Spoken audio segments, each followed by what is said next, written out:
नमस्कार, बड़ा मुद्दा देख रहे हैं आप और मैं हूं आपके साथ शमशेर सिंह। आगामी लोकसभा चुनाव 2024 के लिए सियासी दलों की तैयारी तेज हो चुकी है।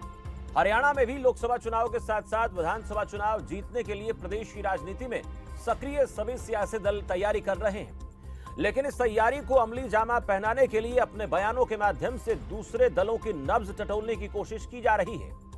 आगामी चुनाव को लेकर अगर सबसे ज्यादा फोकस किसी बात पर है तो वो है सियासी दलों का गठबंधन। केंद्र की राजनीति के साथ साथ हरियाणा की सियासत में भी गठबंधन और थर्ड फ्रंट को लेकर बयानों की भरमार है। बीजेपी के खिलाफ चुनाव लड़ने के लिए अपने मंच पर आने की अपील कर चुके अभय चौटाला ने एक बार फिर से तीसरे मोर्चे के गठन का आह्वान किया है। इनेलो के साथ मंच पर आने का आह्वान किया है और इसके साथ साथ अभय चौटाला को किस बात को लेकर ऐसा लग रहा है कि ऐसा नहीं हुआ तो फिर राजनीति जेल में बैठकर करनी पड़ेगी। सुन लेते क्या करें अभय चौटाला। चौटाला साहब पहले दिन से करते हैं और जो हमारे प्रयास है वो आने वाले में मुझे लगता है जरूर सिरे चढ़ेगा। मगर इस सरकार के खिलाफ तीसरा मोर्चा नहीं बना। अगर बीजेपी के खिलाफ सारी राजनीतिक पार्टी इकट्ठा नहीं हुई तो आने वाला वक्त जो है वो राजनीतिक दलों के लिए बहुत अंधेरे के साथ खड़ा होता है। ये मान के चलो, अगर ये नेता नहीं इकट्ठे होंगे तो ये नेता फिर जेल में बैठ करके राजनीति करेंगे, फिर ये आपके बीच में नहीं आएंगे। तो कह रहे हैं अभय चौटाला कि देखिए अगर ऐसा नहीं हुआ तो फिर इन नेताओं को जेल में बैठकर राजनीति करनी पड़ेगी, आपके बीच में नहीं आएंगे। वह दूसरी तरफ भूपेंद्र सिंह हुड्डा की तरफ से हरियाणा में अकेले दम पर चुनाव लड़ने की बात कही गई है। कहा कि हम पूरी तरह से सक्षम हैं। उनकी तरफ से जो कहा गया जरा उसको भी सुन लें। कांग्रेस अपने आप में सक्षम है तो हाईकमान करेगा ना, लेकिन हमारी ये सर्वे करके हमारा ये रहेगा जो जीतने वाला कैंडिडेट होगा, जो बेटर कैंडिडेट होगा, उसके अंदर मैं कह चुका कांग्रेस में सक्षम है। तो भूपेंद्र सिंह हुड्डा कह रहे हैं कि कांग्रेस अपने आप में सक्षम है, यानी वो ये कहना चाहते हैं कि हम हरियाणा में अपने दम पर चुनाव लड़ेंगे और जीतने वाले उम्मीदवार को ही टिकट दी जाएगी। वही जब थर्ड फ्रंट के गठन की चर्चाओं का जोर होता है तो सीएम मनोहर लाल की प्रतिक्रिया भी सामने आती है। वो अक्सर कहते हैं कि जब भी चुनाव का समय आता है तो इस प्रकार के प्रयास शुरू किए जाते हैं, लेकिन उनमें कोई दम नहीं होता है। इस तीसरे मोर्चे से कुछ नहीं होने वाला। ये वैसा ही है जैसे कहीं की ईंट कहीं का रोड़ा, भानुमति ने कुनबा जोड़ा।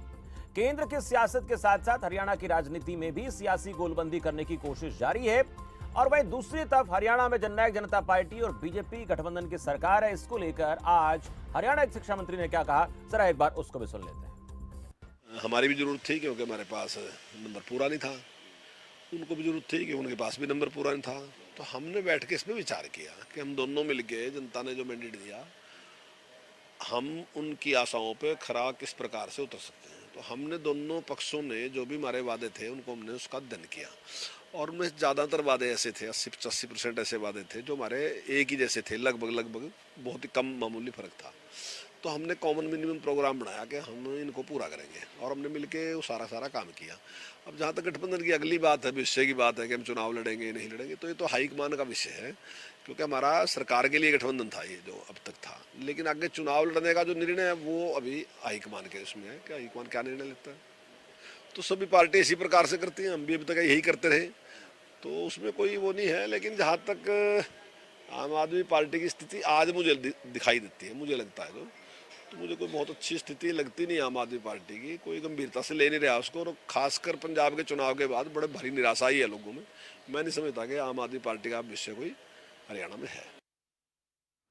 तो सुना आपने, शिक्षा मंत्री कह रहे हैं कि देखिए ये चुनाव के बाद की जरूरत थी, दोनों पार्टियों को एक दूसरे की जरूरत थी, उसके लिहाज से जो है हमने गठबंधन में आकर सरकार बनाई। लेकिन अब आगे चुनाव के दौरान क्या स्थिति रहेगी इसको लेकर आलाकमान तय करेगी। आज इसी मसले पर चर्चा करने वाले हैं गठबंधन, महागठबंधन, थर्ड फ्रंट, इन तमाम मसलों को लेकर बात करेंगे। मेरे साथ मेहमानों का पैनल जुड़ गया है।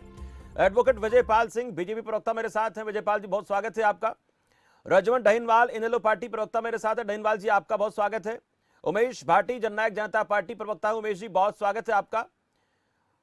केवल ढींगरा कांग्रेस पार्टी प्रवक्ता है। ढींगरा साहब, बहुत स्वागत है आपका। और सुखविंदर सिंह गिल, आम आदमी पार्टी प्रवक्ता। सुखविंदर जी, आपका भी बहुत बहुत स्वागत है।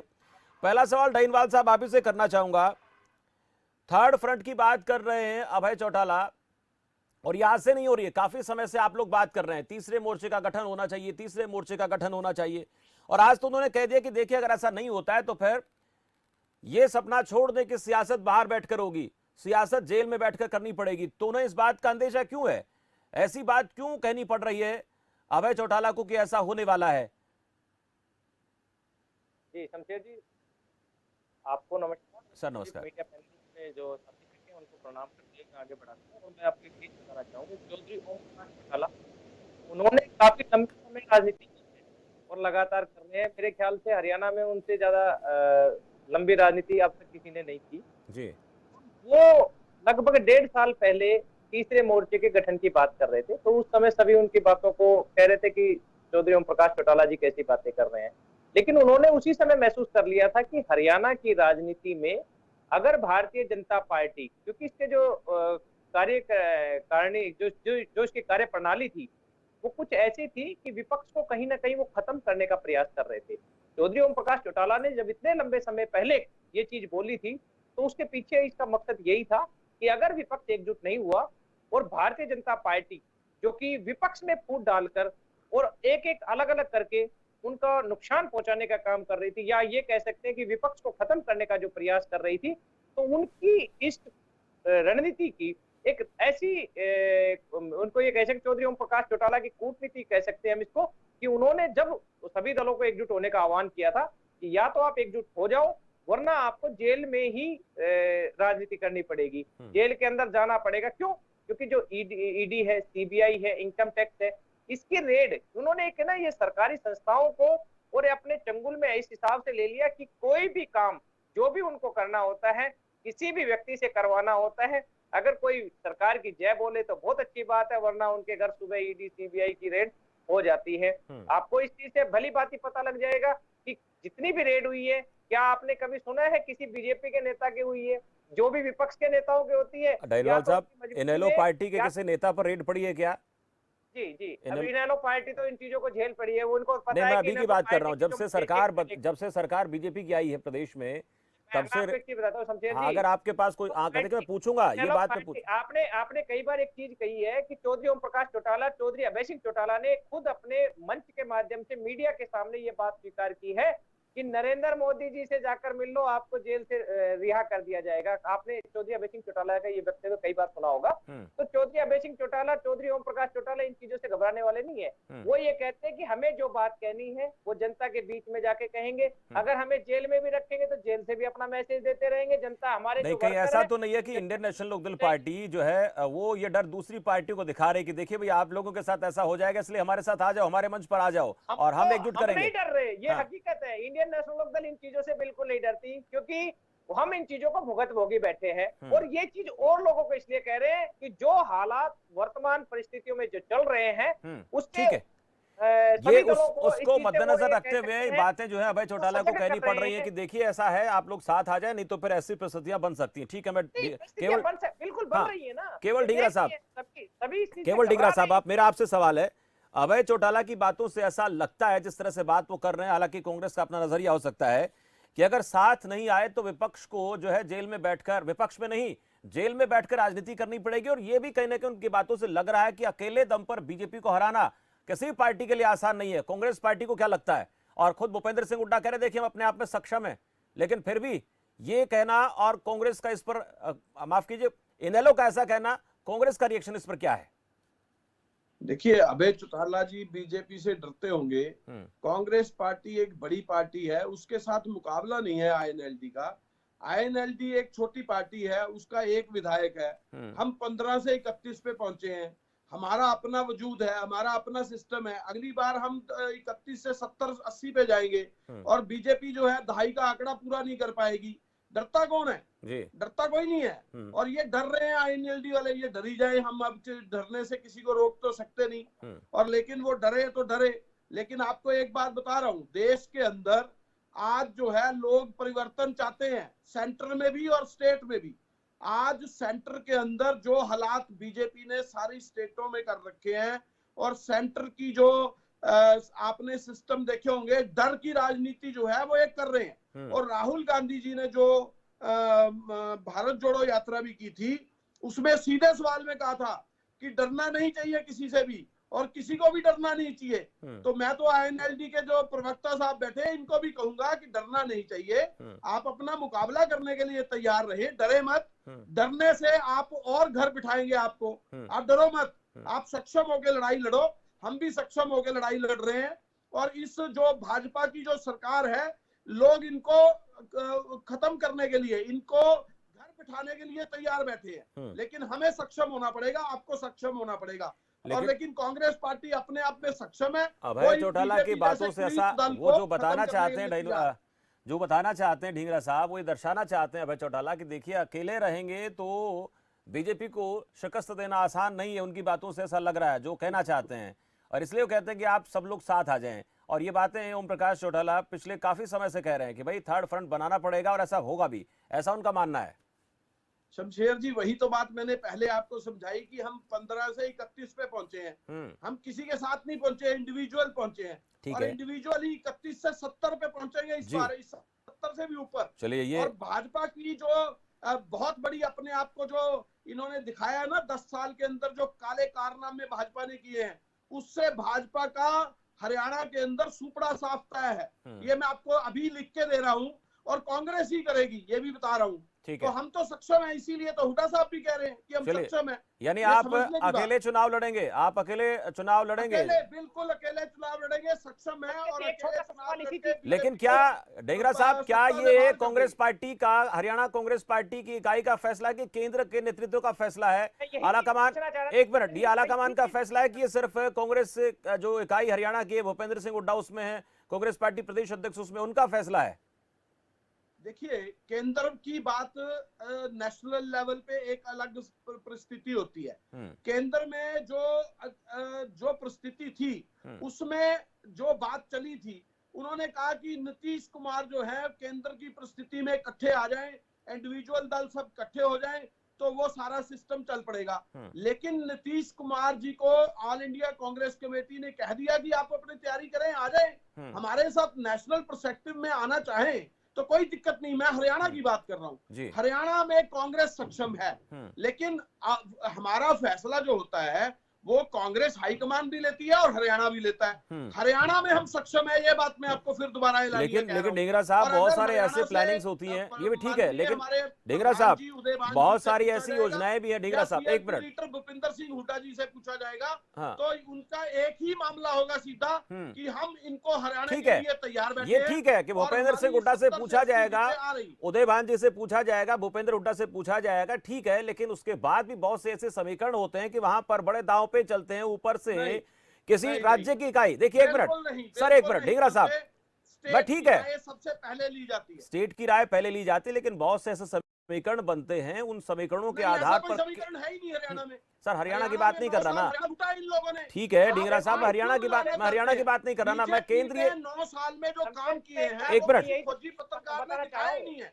अगर किसी खोजी डहीनवाल साहब कुछ कहना चाहते हैं, ढींगरा साहब, दिखाए होते, रजवंत डहीनवाल कुछ कहना चाहते हैं, रजवंत, केवल ढींगरा साहब, रजवंत डहीनवाल कुछ कहना चाहते हैं, डहीनवाल साहब बोलिए। मैं यही तो चीज बोलना चाह रहा हूँ कि जो गठबंधन की जो बातें चल रही है, थर्ड फ्रंट की जो बातें चल रही हैं, वो नेशनल लेवल पे चल रही हैं। और अगर नेशनल लेवल पे कोई भी गठबंधन होता है तो क्षेत्रीय दलों की अनदेखी बिल्कुल भी नहीं हो सकती, क्योंकि छोटे छोटे दलों को मिलकर ही राष्ट्रीय दल बन सकता है और ऐसा दल बनेगा। चलिए सवाल का जवाब ढींगरा साहब से लेंगे, लेकिन उससे पहले के कमेंट बाकी पार्टियों से ले लेते हैं मेरे साथ।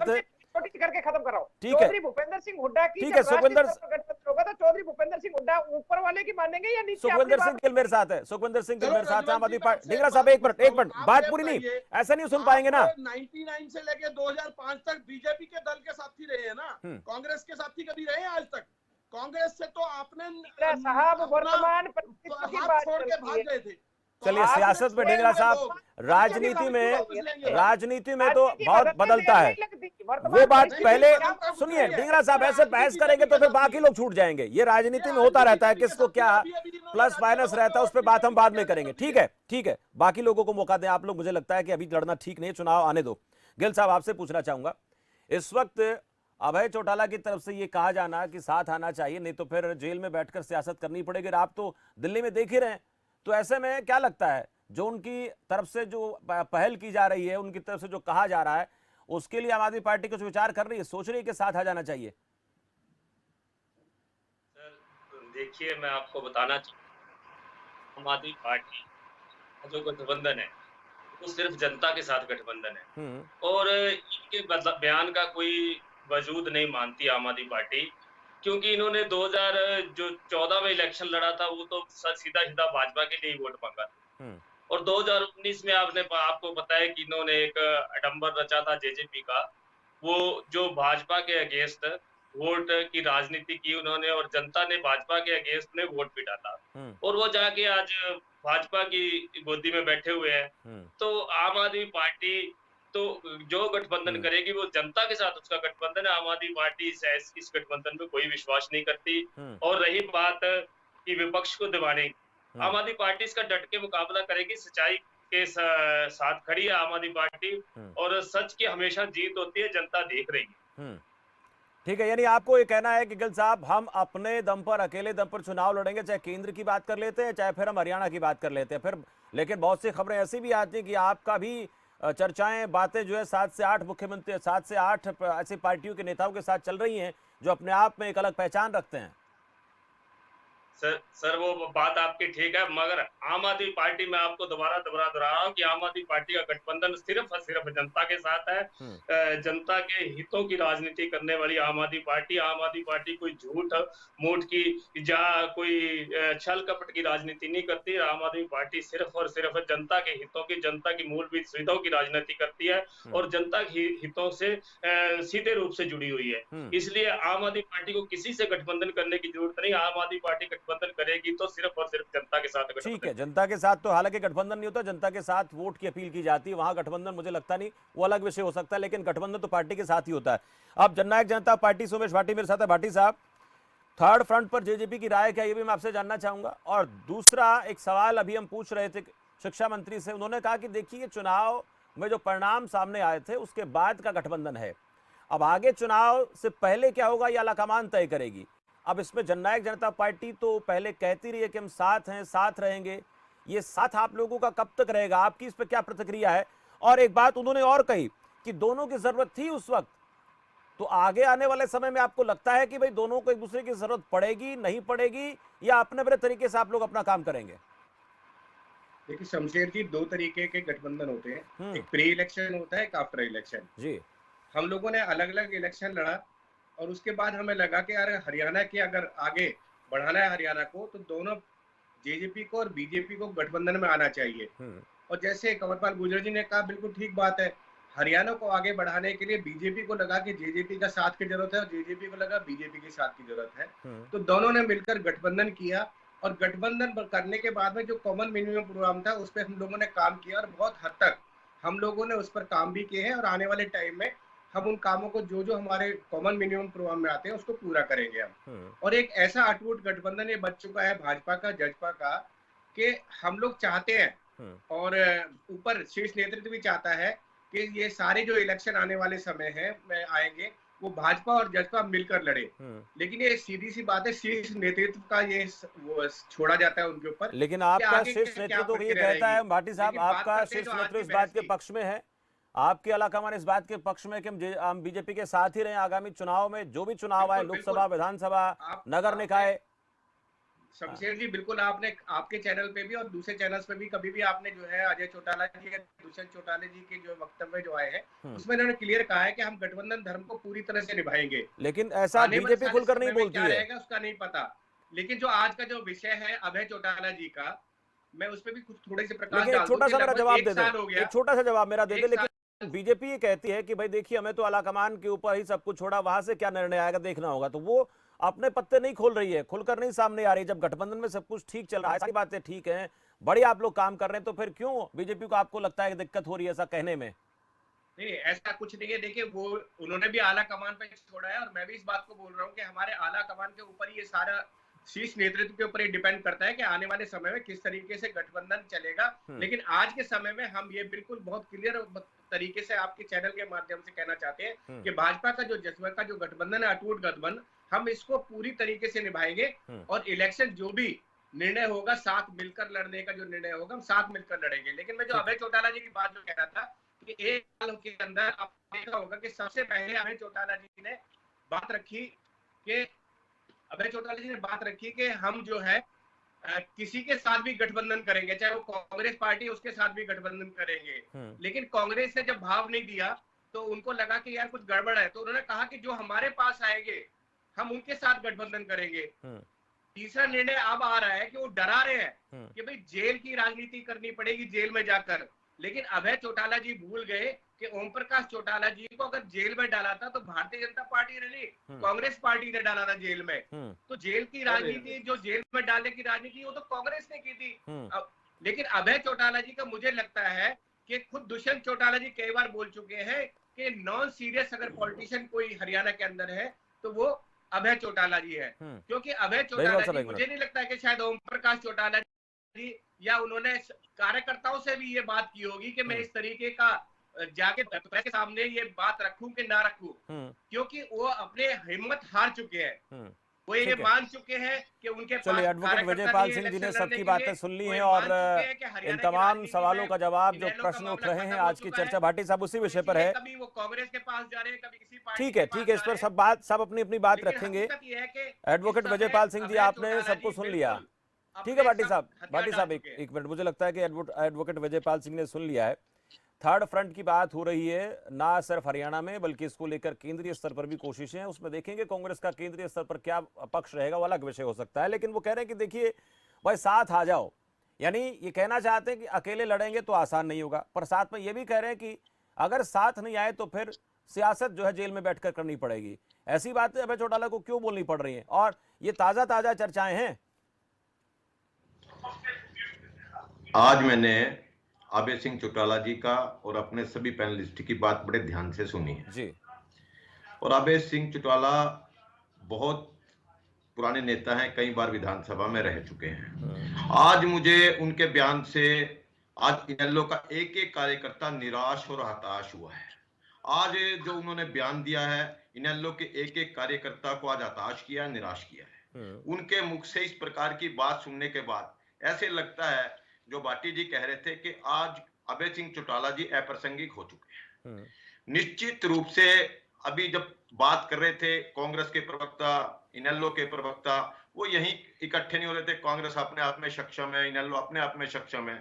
देखिए, लोकतंत्र के अंदर हर पार्टी को चुनाव लड़ने का अधिकार है, गठबंधन करने का भी अधिकार है और चुनाव के बाद भी गठबंधन करने का अधिकार है। परिस्थिति के अनुसार निर्णय होते हैं।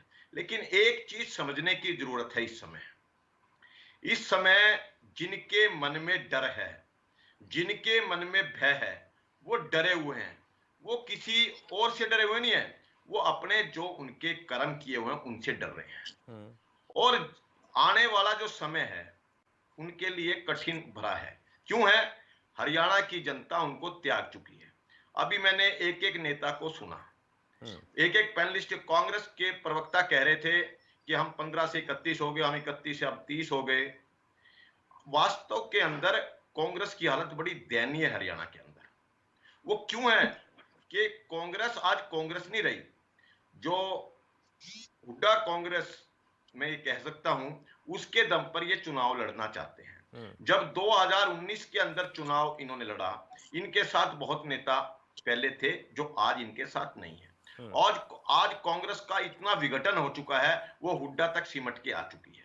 आज उदयभान जी की चर्चा नहीं करते कोई कि वो कांग्रेस के अध्यक्ष हैं, आज हुड्डा की चर्चा करते हैं। और हुड्डा जी को फ्री हैंड हाई कमान ने दे रखा है।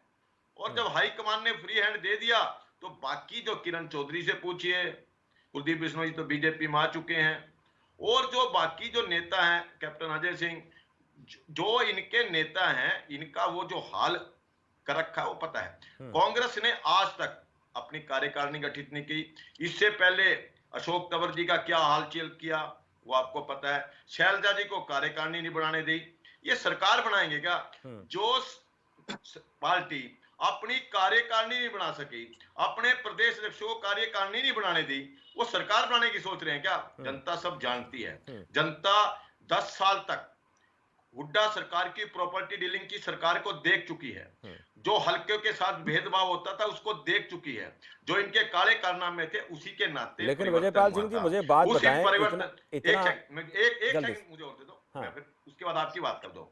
उसके बाद हरियाणा की जनता ने परिवर्तन किया और भारतीय जनता पार्टी की बहुमत की सरकार ली, और आज 8.5 साल के करीब सरकार चलाते हो गए, इतने लोगों को बेनिफिट मिला है जिसकी आप कल्पना नहीं कर सकते।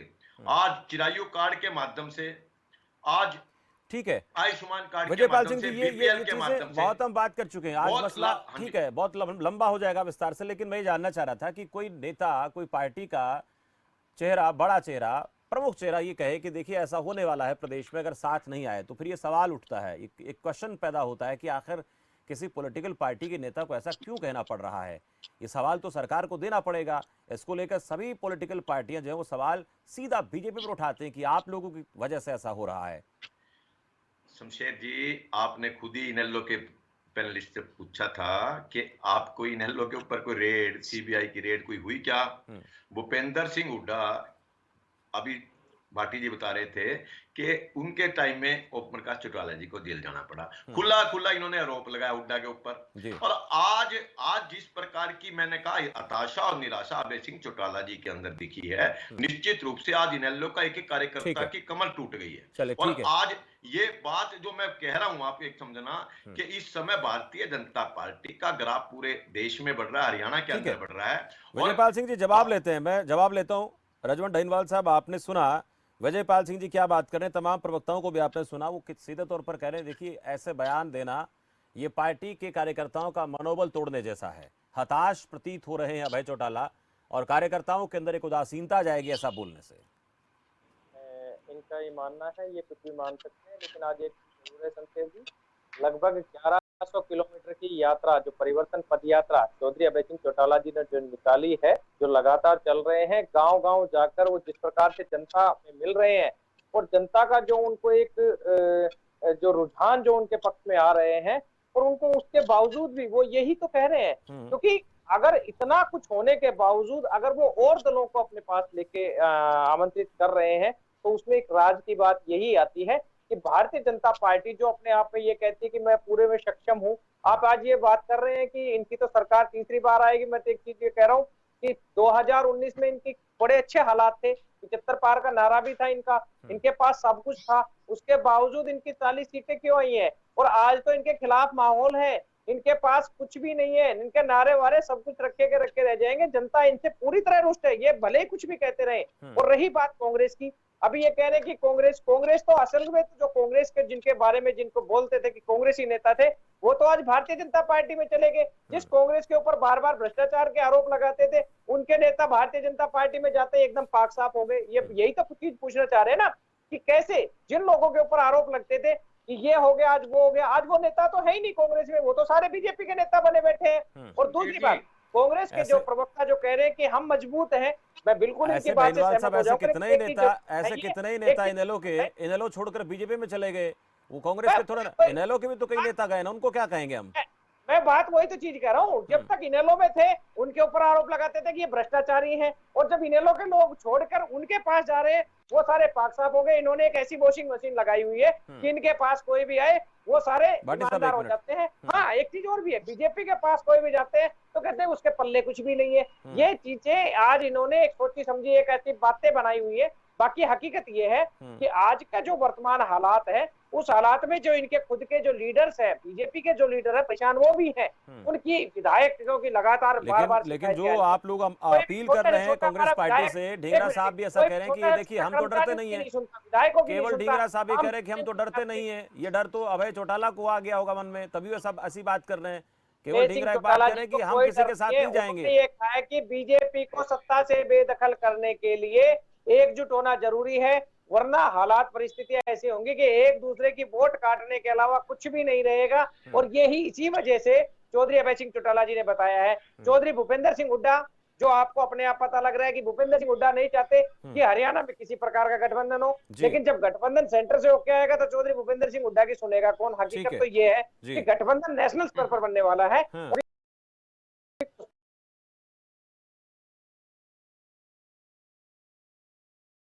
मानना पड़ेगा केंद्रीय स्तर पर नेशनल लेवल पर गठबंधन बनेगा, महागठबंधन, ये आप लोगों को आभास इस बात का कंफर्म हो गया है?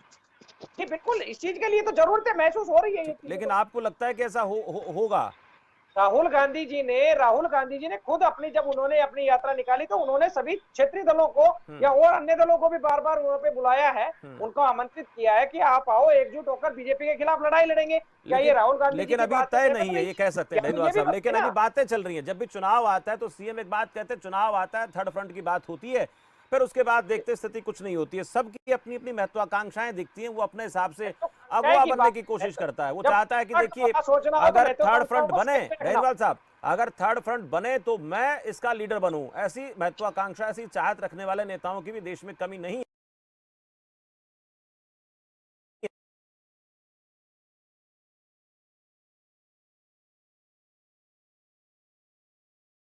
आप लोग अपील बेशक करते रहे, पर उनका देखिए एक मिनट डेनवाल साहब, एक मिनट, अब ये बताएं कि इनके प्रधान महासचिव दिग्विजय सिंह चौटाला ने मीडिया के सामने अभी कुछ दिन पहले आके कहा था कि चौधरी भूपेंद्र सिंह हुड्डा ने हमारा प्रस्ताव ठुकरा दिया था। चौधरी भूपेंद्र सिंह हुड्डा को अजय सिंह चौटाला ने भी सजा कराई। ठीक है, ये अपने इन दोनों पार्टियों का अपना नजरिया है, मैं उस पर पहले चर्चा कर चुका। भाटी साहब बोलिए। हाँ शमशेर सिंह, देखिए अभी बात शुरू की, इन्होंने कहा कि हम लोगों ने परिवर्तन यात्रा शुरू की हरियाणा के अंदर, तो इन्होंने जो पलवल से परिवर्तन यात्रा शुरू की तो वहां से इनको लगा कि शायद हमारे साथ पब्लिक साथ जुड़ेगी और पब्लिक साथ जुड़ने के बाद में हम लोग पूरे हरियाणा के अंदर परिवर्तन करके ले आएंगे। लेकिन जब धीरे आगे बढ़े तो इनको समझ आ गया कि पब्लिक इनके साथ नहीं है। कोई भी आदमी, ये खुद ही लोग पैदल चल रहे थे और हालात ये हो गए कि कई जगह तो ऐसी पोजीशन आ गई कि ये लोग के साथ भीड़ नाम की चीज नहीं थी। तब इनको समझ आ गया कि हाँ ये अकेले नहीं चल पाएंगे। तब इन्होंने कांग्रेस की तरफ देखना शुरू कर दिया। जब कांग्रेस की तरफ देखना शुरू किया तो कांग्रेस ने जिस तरीके से इनको, मैं तो देख रहा हूँ कि बड़े लेवल की बात तो छोड़िए, जिस तरीके से केवल ढींगड़ा जी ने यहाँ पे धमका दिया इनको, तो बड़े लेवल की तो बात ही छोड़ दीजिए। यहाँ पे प्रवक्ता इनकी नहीं सुन रहे, प्रवक्ता ने साफ कह दिया कि हम अकेले लड़ेंगे, हमें इन लोगों की जरूरत नहीं है। तो आप मानते हैं कि केवल ढींगरा साहब या कांग्रेस पार्टी जो बात कर रही है इनमें दम है? उमेश भाटी साहब, आप मानकर चल रहे कि कांग्रेस पार्टी मजबूती के साथ खड़ी है? सहमत हूं एडवोकेट साहब की कि आज सबसे ज्यादा अगर वो हताश हुआ है तो वो इनेलो के कार्यकर्ता हुआ है जो परिवर्तन यात्रा में साथ चला था। लेकिन आज जो हालात ये हो गई कि अभय चौटाला जी को ये कहना पड़ा कि मैं अकेले दम पे कुछ नहीं कर सकता। लेकिन भाटी साहब, आप एक बात और भी कह रहे हैं, आपने कहा कि कांग्रेस पार्टी में ढींगरा साहब ने उनको यहाँ से अपनी तरफ से कड़े शब्दों में कहा है, भूपेंद्र सिंह हुड्डा भी कह चुके हैं। इस बात का क्या मतलब निकालें उमेश भाटी साहब कि कांग्रेस के बारे में आपका क्या नजरिया है?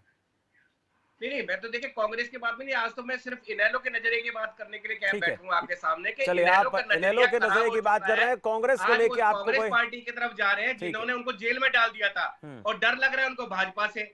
अरे डर तो उनको नहीं, कांग्रेस से लेना चाहिए जिन्होंने उनको जेल में बात करेंगे तो दोनों घिर जाएंगे आप लोग। ठीक है ढींगरा साहब, छोटा सा कमेंट आपका। केवल ढींगरा साहब, आपने सबको सुन लिया।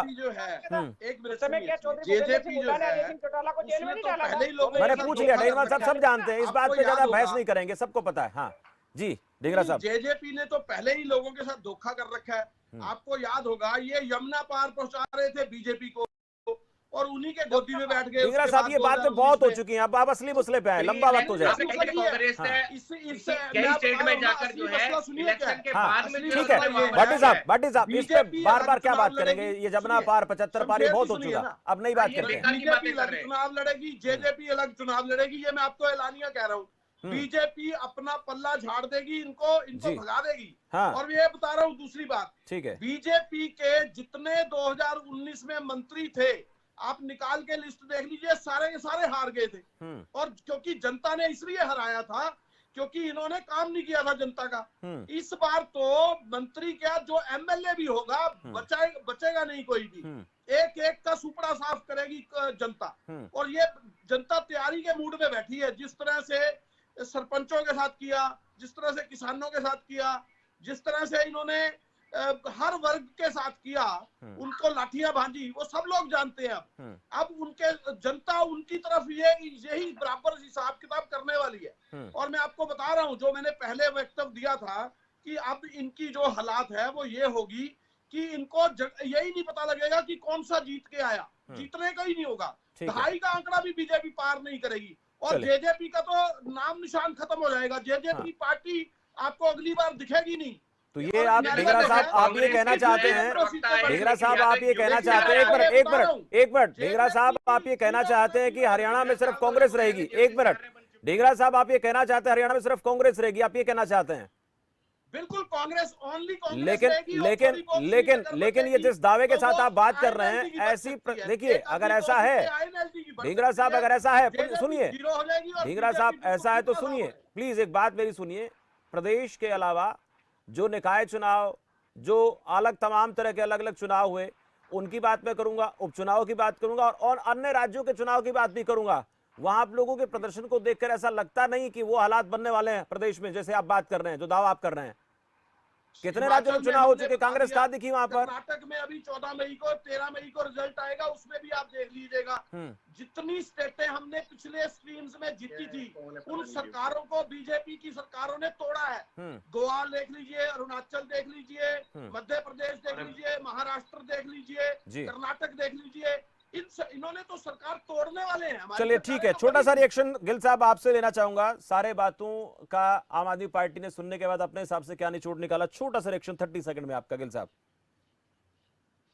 सर मैं आपको बताना चाहूंगा, जैसे पहले भी बात चल रही थी कि इनेलो कभी ये कहती थी कि हमारे सुप्रीमो को फंसाने वाले हुड्डा है, तो आज उनके साथ गठबंधन करने को भी तैयार है जी। और जेजेपी जो 2019 चुनाव पश्चात ये बातें निकल के आई कि जेजेपी कह रही है कि हुड्डा साहब की तरफ से हमने पहल की थी, हुड्डा साहब की तरफ से पहल नहीं हुई इसलिए गठबंधन नहीं हुआ। और हुड्डा साहब कह रहे हैं कि जेजेपी की तरफ से हमने पहल की थी, जेजेपी ने साथ नहीं दिया इसलिए गठबंधन नहीं हुआ। तो जो कांग्रेस वाले मेरे भाई प्रवक्ता कह रहे थे कि कांग्रेस सरकार बनाने में सक्षम, कांग्रेस की आज जो स्थिति है आपको पता है कि हमारी शैलजा की किरण चौधरी जी से नहीं बनती, किरण चौधरी जी की रणदीप सिंह सुरजेवाला से नहीं बनती। आप मुझे इतना बताएं, आप हरियाणा में सरकार बनाने की स्थिति में है क्या?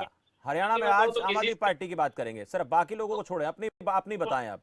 अपने सुप्रीमो सोनिया गांधी और मल्लिकार्जुन खड़गे जैसे नेताओं को भी नजरअंदाज करके गिल साहब सिर्फ और पार्टी पे आरोप लगाते रहते हैं, लगते रहते हैं, मीडिया में बयान आते रहते हैं। आम आदमी पार्टी हरियाणा में किस स्थिति में आपको लगती है? बस सिर्फ उस पे आप 10 सेकंड में बताएं। करने को वो समझते हैं। हाँ, तो ये अवसरवादी, आपने एक बात कही थी कि महत्वाकांक्षा की राजनीति, मेरी बात आप नहीं समझ रहे हैं। मैं जो आपसे जानना चाह रहा था, आप गिल साहब उस पर नहीं बोलना चाहते, मुझे ये जानना है कि हरियाणा में आम आदमी पार्टी का इस वक्त क्या स्तर है, किस स्थिति में देखती है खुद को आम आदमी पार्टी हरियाणा में? आम आदमी पार्टी देखिए, आम आदमी पार्टी ने पिछले 1 महीने में जो मेंबरशिप अभियान चलाया था, उसमें हमने लगभग 12 लाख के करीब हमने मेंबरशिप मेंबर बनाए हैं टोटल हरियाणा में। आम आदमी पार्टी बड़ी मजबूत स्थिति में है। और चलिए इसके रिजल्ट क्या आएंगे, ये आगामी जो भी निकाय चुनाव, नगर निकाय, निगम चुनाव होंगे और उसके बाद जो प्रदेश में विधानसभा चुनाव या लोकसभा चुनाव होंगे, वहां पर आम आदमी पार्टी किस तरह से अपना प्रदर्शन रखती है ये भी देखना होगा। और अकेले लड़ती है चुनाव, किसी के साथ जाती है, हालांकि कह रहे हैं कि हम तो अपने तरीके से चुनाव लड़ेंगे। आज मेरे साथ चर्चा में विजयपाल सिंह जी, ढींगवाल साहब और उमेश भाटी, केवल ढींगरा साहब, सुखविंदर सिंह जी मेरे साथ चर्चा में आप लोग जुड़े, आपका बहुत बहुत शुक्रिया। चर्चा हम कर रहे थे थर्ड फ्रंट को लेकर। अभय चौटाला की तरफ से एक बयान दिया जाता है, उनका ये कहना है कि सबको साथ आना पड़ेगा, अगर साथ नहीं आते हैं तो फिर जेल में बैठकर सियासत करनी पड़ेगी। अब इसको लेकर बीजेपी ऐसा कह रही है कि भाई देखिए, इनको ऐसा कहना क्यों पड़ा, अपने कार्यकर्ताओं का मनोबल तोड़ रहे हैं। कांग्रेस पार्टी को ऐसा लगता है कि ये उनका अपना डर हो सकता है, लेकिन हम सक्षम हैं, हमें किसी बात का कोई डर नहीं है।